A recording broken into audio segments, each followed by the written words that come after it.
I want to argue that the realm of time, or what I will call the realm of the archetypes for reasons I will explain in a later chapter, is an observable and thus navigable world, though the means by which we observe and navigate this world may seem far different to the means by which we observe and navigate our three-dimensional one. I find the use of metaphor to prove very useful in comprehending this idea.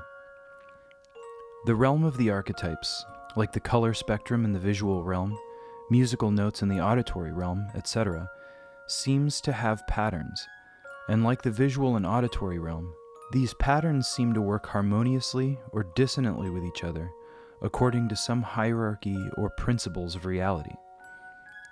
These principles are often alluded to in scientific theory or the laws of physics, etc., and I want to argue that it is in harmony with these quote-unquote physical laws that the laws of what we call ethics, morality, psychology, or even just good storytelling seem to be revealing themselves. For upon inspection, these are all studies of the flow of causality. Put another way, these fields of study are concerned with how events or beings meaningfully relate to one another over the course of time.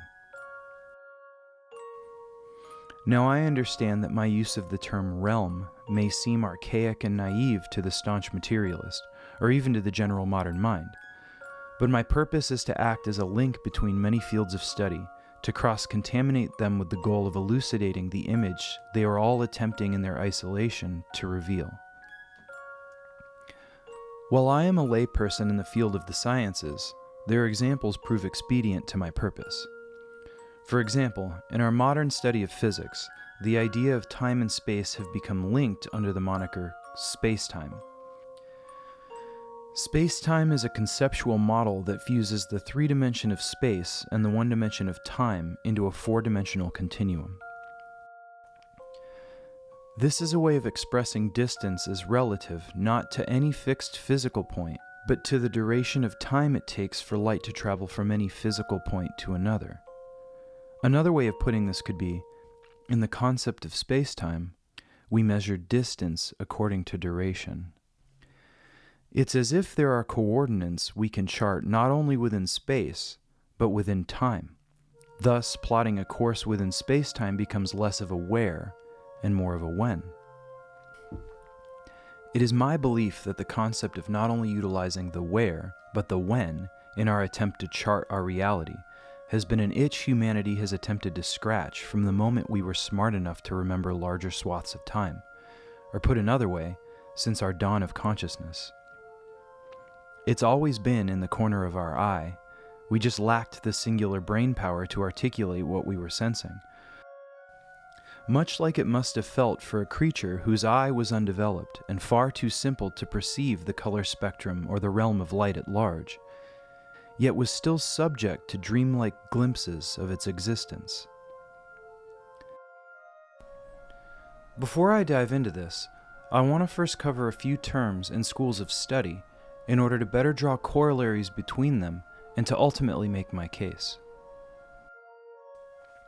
Science, from the Latin scientia, meaning knowledge, is the attempt to know reality through the study of observable and testable objects.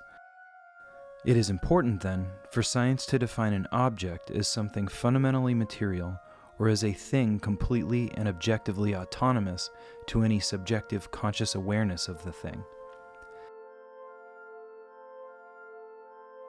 This seems to me to necessitate a static and unchanging objective set of laws that govern the mechanics of said thing. More on that later, but regardless, my point is, science's goal is to find out what something is rather than what it means. This fact is placed at odds for generations with philosophy, religion, etc., because those schools deal with the seemingly more immaterial, or arguably the more subtle and sophisticated, and thus have been dubiously declared unobservable or untestable. This is a split I'm foolishly optimistic in reconciling. I would venture to say that one will arrive at a term like spirit if one takes evolutionary biology at its word. If survival of the fittest is to be taken serious, which I intend to do here, It is a distillation process in which species after species dies to refine their core, essentially valuable traits into increasingly effective manifestations. Survival of the fittest's ultimate claim and mission, then, is a transcendental one. For what is fittest enough to survive all deaths? Put another way, what is it that can live forever? After all, it is the evolutionary process, the process that modern biology claims produced humanity, that produced humanity's pursuit of that which will survive the longest. Or one could say, that which is eternal, through religion, philosophy, myth, and storytelling. These things cannot be understood as some exception to evolutionary biology, but as manifestations of its pursuit of ultimate survival. Psychology is the study of human relationships. Relationships are the ways in which two or more things interact, and thus are essentially a form of the concept of fluidity in physics. Like a fluid, what I will call the psychological membrane exhibits pressure, density and compressibility, viscoelasticity, surface and surface tension, etc. I'll cover this in depth later, but suffice it to say, the psychology of an individual could be understood as a mind's strategy in organizing and navigating the realm of relationships, and it does this by measuring the causal connections between actions and individuals. We then consider healthy psychology as one that clearly charts a map of cause and effect and then navigates it correctly or truthfully within a given system. This proper navigation is what some would call morality. This is evident by our tendency toward naming specific structures of narrative or thought patterns as healthy or harmoniously in line with other narratives or thought patterns. When we struggle to achieve a goal, we experience the tension of traveling through time as arranged by that goal. The density or viscosity of the medium is felt by the difficulty of achieving a goal and is arguably proportionate to the goal's value. This is evident in a story's cathartic impact coming from the adversity the main character faces and overcomes.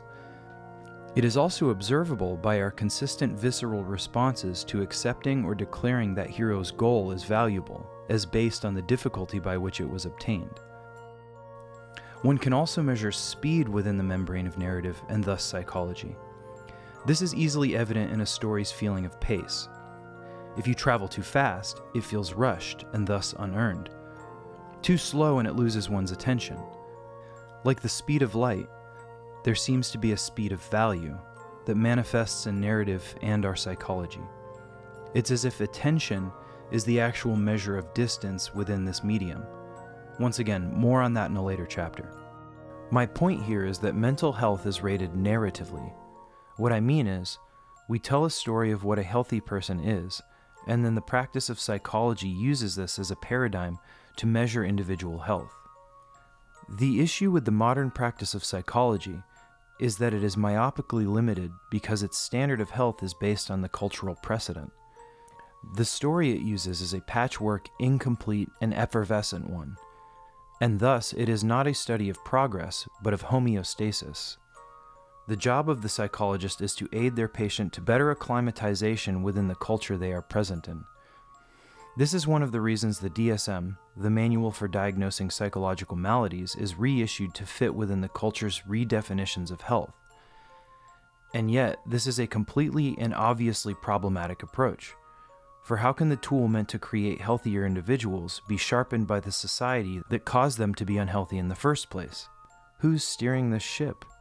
What if the whole of culture is unhealthy? Psychology is myopic because it lacks a concrete standard for what mental health actually is. Without a concrete standard of health, there's nothing to rightly rate maladies against, and thus the modern practice of psychology is rendered nothing more than the attempt to bail water out of a sinking ship.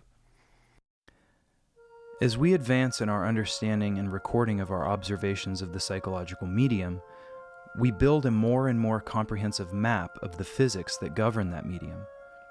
As we record history and increase our efficiency of seeing it from a bird's eye view, we grow in our ability to measure structures of causality, or archetypes, within the human mind, as well as reality itself.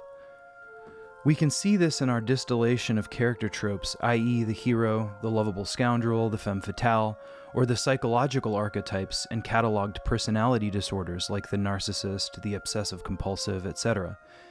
They act as landmarks in the map we are creating. These archetypes have consistent causal factors that precede and create them. This is just another type of chemistry.